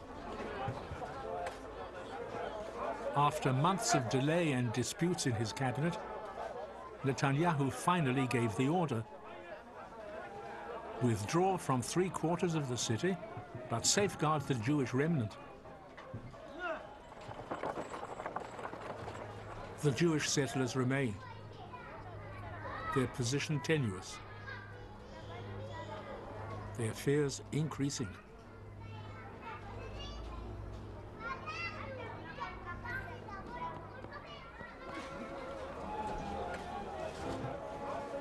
Hebron continues to be volatile, a place where enmity and mistrust prevent solutions, and time is running out.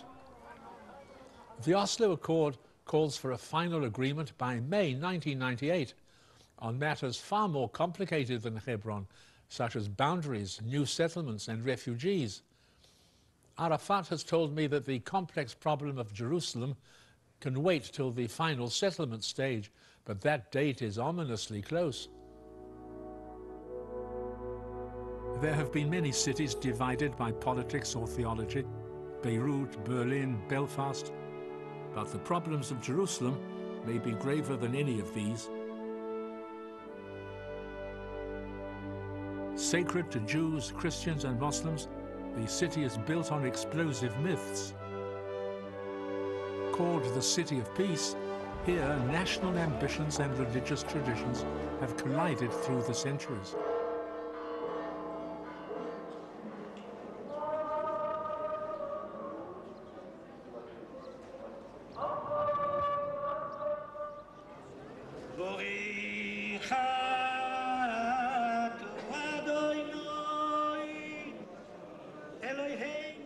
From 1948 to 1967, Jerusalem was a divided city. Jews in the west, Arabs in the east. Barriers and a no-man's land separated the two. In June 1967, the Israelis conquered eastern Jerusalem in the Six-Day War. Barriers came down. Jews once again had access to their holiest site, the western wall of the Second Temple. Jerusalem was declared the eternal and indivisible capital of the Jewish state. Palestinians are equally determined that the east of the city become the capital of an independent Arab state. Jerusalem has a deep spiritual meaning for Muslims. It was from here, the site of the Dome of the Rock, that Muhammad is believed to have ascended to heaven. It is not just spiritual to us. Jerusalem is very concrete. It is a symbol and an expression of our continuity, of our culture, of our history, of our roots, of our authenticity, and geographically it is in the heart of Palestine. And therefore we feel that symbolically it is also in the heart of every Palestinian in many ways, in every Arab. I think that we should draw a distinction between political sovereignty and religious sovereignty. Now, Jerusalem has been the capital of the Jewish people and of no other people for the last 3 millennia. The holiest city for Islam is Mecca, but it is not the capital of Saudi Arabia. Jerusalem is a difficult issue and easy issue. And I cannot imagine that there will be a solution for this conflict without an acceptable solution by both parties for Jerusalem. The proximity of two faiths vying for control of Jerusalem has made for confrontation. Here a spark can set off a conflagration. One such spark was the opening of a tunnel near the Dome of the Rock in September 1996. Seen by some Arabs as an attack on the dome itself, Palestinian anger against Israel exploded in Jerusalem and throughout the West Bank.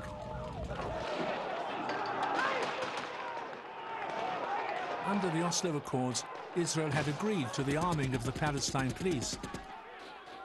Now, those weapons were turned back against Israelis.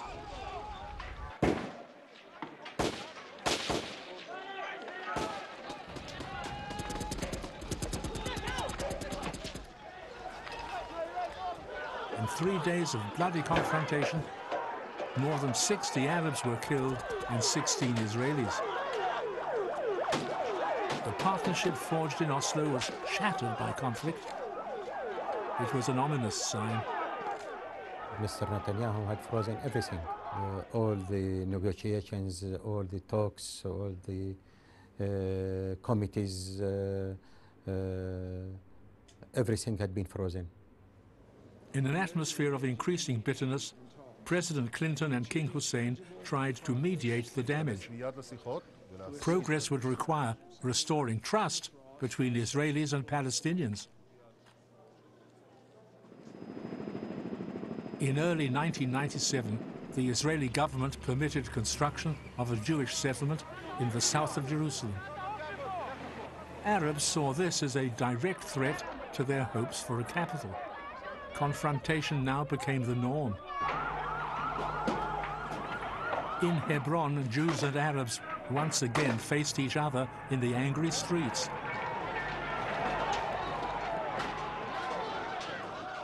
In a crowded Jerusalem market, another Arab suicide bombing took 14 lives and wounded more than 100 people. I say this to anyone who asks me. This land is bitter with blood. Jew, Christian, Arab. Here blood was spilt before 67, after 67, and it will be spilt again after Oslo. People have to feel that a change has occurred, that there is mutual respect, that the atmosphere is a different one of people trying to search together and build something worthy of them together in the times ahead.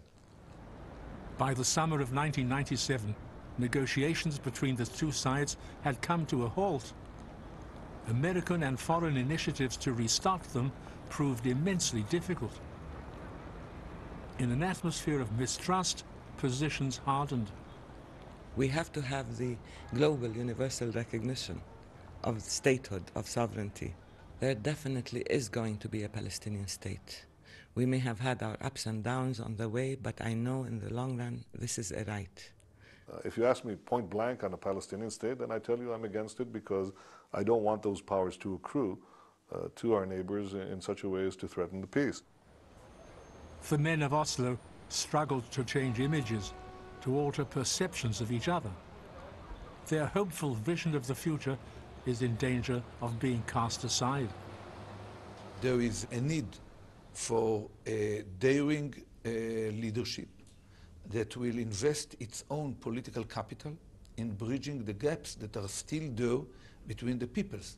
But time is slipping, time is passing, sir, and we need to move, and we need the United States to help us, and we need the rest of the world to pay attention to this area. We've covered so much ground, and we need all the goodwill in the world, and we need ourselves to speak loudly and clearly. No more wars, no more destruction, no more despair. We are once again at a point of crisis. Yet I still believe the Middle East has been irreversibly transformed by the peace process. Things have been said that were never said before. Things have been done that were never done before. And written peace commitments have been exchanged. There are, however, no guarantees for the future. Dedicated opponents of peace can still dismantle the accords bit by bit until every element of friendship, trust and cooperation has been undone. If they do, it will be a tragedy for Palestinians and Israelis alike. The unique convergence of events and personalities that made Oslo possible may never recur. The success of the peace process may not lead to utopia, but it will stop the endless cycle of wars and violence. For both Israelis and Palestinians, a path has been shown in which the opportunities transcend the dangers. It is a difficult path and daunting, but unless it is vigorously pursued, generations might pass before anyone will attempt such a peace process again.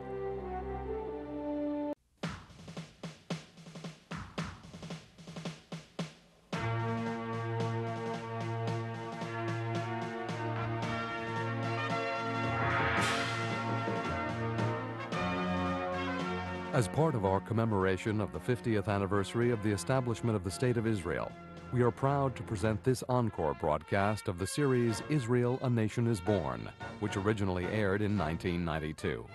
And now, Israel, A Nation is Born, with Abba Iban, a personal witness.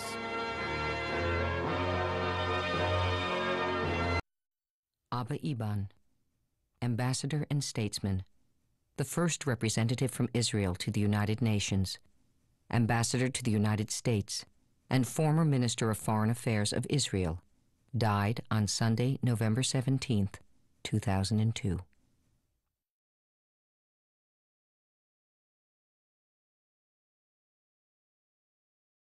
Yes, well, here they are on marriage day, my late father and my mother. My parents hailed from South Africa. They made the journey, terrifying journey, around the Cape of Good Hope and avoiding the German U-boats on the way. This was the First World War, and I therefore arrived at the age of 1 year in London. This is a picture of my grandfather, who had a very strong influence on me. He used to almost kidnap me on weekends and plunge me into Hebrew ideas and Hebrew speech and Hebrew language, to such an extent that I really became bilingual at the age of 5 or 6. Oh yes, this is with my sister and brother. At the age of 19, Abba Iban entered Cambridge University. I undertook a course of study which was based upon Hebrew and Arabic and later Persian literature. It seemed to me that a capacity to move audiences to agreement and emotion was a talent superior to the talent of being able to write some kind of medieval treatise upon the history of the Caliphate or other parts of Arabic literature. I first met Abba Iban in Cambridge, 38, 39, that curious twilight year between Munich and the war. And if anyone wonders where the polish and the wit and the style, which he showed in later years, where he developed that, it was at the Cambridge Union. While at Cambridge, I was a very pronounced Zionist, and so much so that the Zionist headquarters, including the great Chaim Weizmann himself, were in touch with me. Working for Weizmann made me achieve contact with people at a far higher level than my rather modest rank would justify. The work that I did in enlisting Zionism led me to some rather paradoxical situations. For example, the son of Chaim Weizmann, Michael Weizmann, was a student there. He was almost the only person who refused to yield to my blandishments for joining the Zionist Society. This is Queen's College, Cambridge, which was the college where I studied for my first 4 years. Iban so excelled at university, he earned the almost unheard of triple first, gaining first-class honors in 3 subjects. When Hitler began to overrun Europe, Iban enlisted as an officer in the British Army. Many things in Jewish history are too terrible to be believed, but nothing in that history is too terrible to have actually occurred. The consciousness of what was happening in Europe aroused in me 2 feelings. One was a sense of the deep horror of what was happening, the almost unbelievable outrage and atrocities to which the Jewish people was being submitted, but also a sense of solidarity, a feeling that my devotion from this time onward must flow principally into the Jewish context and not into any other. It was during that time Iban met Susie Ambacha, an Egyptian Jew. They would soon marry and spend the next 58 years together. I first met my husband after he sent a note to my father in 1942 it was. He came to call. I didn't pay much attention to him because he looked such a serious gentleman. I was rather young and I thought life should be full of fun. I had pursued my attentions on Susie for some time. For example, I must have paid more visits from Jerusalem to Cairo than anybody else. I remember the Consul General of Egypt in Jerusalem became rather suspicious of the frequency with which I was making that journey. When the war ended, Iban astounded his friends by choosing a very uncertain future. I was turning down what was a very probable career in British politics and what was a certain career in the tranquility of Cambridge and in a possible career in the British Foreign Service. I was turning down all of this. Why? Because the stirrings that were happening in the Jewish world were, for me, as it were, they were almost equivalent to an order to give preference to the Jewish context. It was not a prosaic choice, it was a poetic decision. And many people around me thought it was a rather crazy decision to take. By 1946, Eban was at the center of the drive to create Israel. Then, for some 40 years, he was one of the most visible and passionate representatives of Israel's national destiny. His rhetorical skill was awesome. He had a facility to string words together and have them be meaningful without a pause, without groping for a word, without a text. That was absolutely unique, I would say, in my experience. Amidst the echoes of brutal war and siege, at a time when Jerusalem called aloud in its agony, and when Iraqi forces, astride of the water supply of the city, were condemning it to death by pestilence and thirst. What I remember is in '69, when he was Minister of Foreign Affairs and I was security advisor, and he came into my office and said, remember, we Israelis consider objectivity to be 100% agreement with our point of view. And I thought he was kidding, and I learned painfully later that he was serious. Aubrey Eban was a very effective diplomat, partly because of his clarity of mind, partly because of his sense of the structure of a situation, and partly because people believed him, and partly because he had a long view of things. He was steeped in history, and that gave him a certain immunity to panic and crisis. One of the embarrassing functions of a diplomat is to know what to do when he receives impossible instructions from his own government. Let me give you a very personally wounding example. Before the outbreak of the Six-Day War in 1967, I was working actively in Washington to see if we could get some assurance of assistance from the world community. I suddenly received a telegram from Jerusalem saying, would I please achieve the following result, to get the United States to say that an attack on Israel is an attack on the United States. Well, the only trouble with that was that it was absolutely impossible to achieve. Israel was a very small country at the time and not all that well known. And I think he put it on the map as a universal phenomenon. And he managed to embed Israeli concerns into something that people outside the Middle East could understand. I think that was a very major contribution. I shall invite every peace-loving state represented here to ask itself how it would have acted on that day if it faced similar dangers.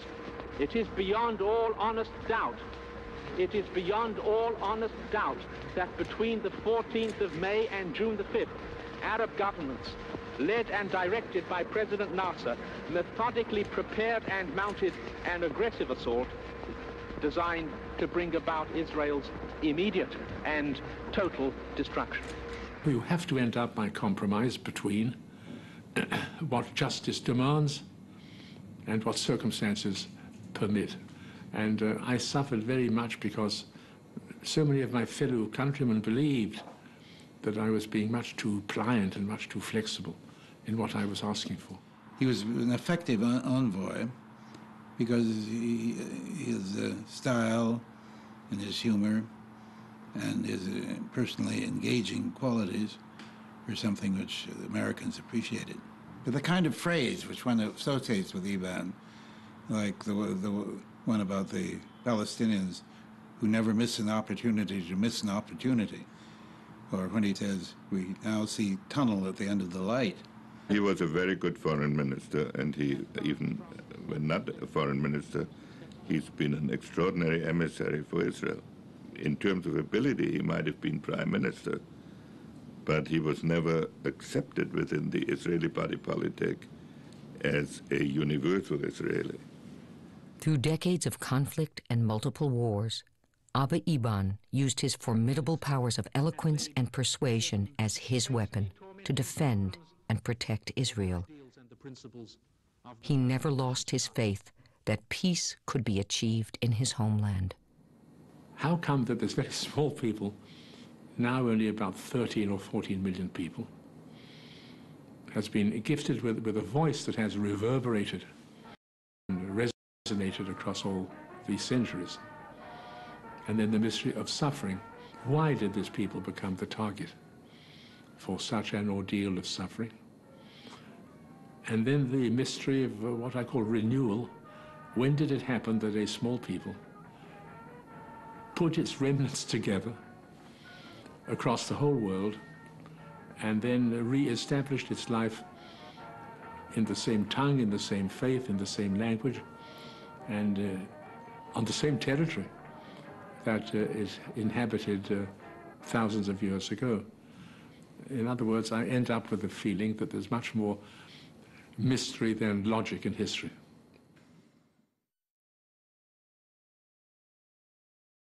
We now present Episode 1, Israel, A Nation is Born. My first memories goes back to the pre-creation of the Israeli state, the State of Israel. It was like a message of great brilliance of a young, promising man that arrived from far away at the most needed time in our history. And there were a great deal of expectations and hope and wonder. He appeared as a wonder in our midst. So he was unique, he was different, with the unbelievable knowledge, the command of languages. He was one of the greatest orators in the 20th century. It was a pleasure to listen to him. In English, in Hebrew, less in French.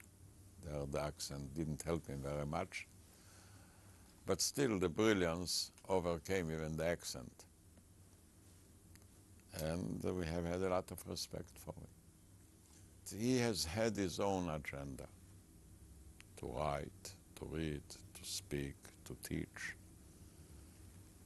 And it was a pleasure to have a small talk with him, but he didn't have the time for small talks. I mean, his priorities of time were different from others. He couldn't socialize too much. He was traveling, he was working, he was busy. And the more you climb higher, the more lonely you become, by definition and by reason. So I mean, the fact that he was different from others, that he was lonely, didn't make him a separate part of our nation. On the contrary, it made him as a unique contribution to our lives and history. All his speeches were great, but the speech after the beginning of the war was really a great one, because he has had real material. There was a provocation against Israel. And you know, people from time to time are impressed by power and aggression. I remember he said that people are asking, what is the value of a military victory? Well, he says you can understand it if you will think what will be the consequences of a lack of a victory. Personal meeting, it was full of irony, of stories, a beautiful sense of humor. From time to time, not totally pragmatic in the accepted meaning of pragmatism in Israel, but always penetrating and a sharp eye,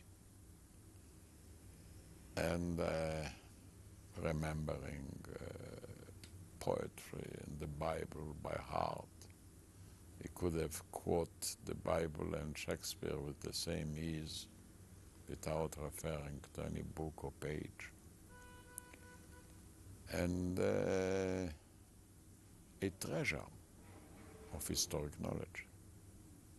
Since he has had such an unbelievable talent for his speech, he didn't pay the attention to the other aspects of life.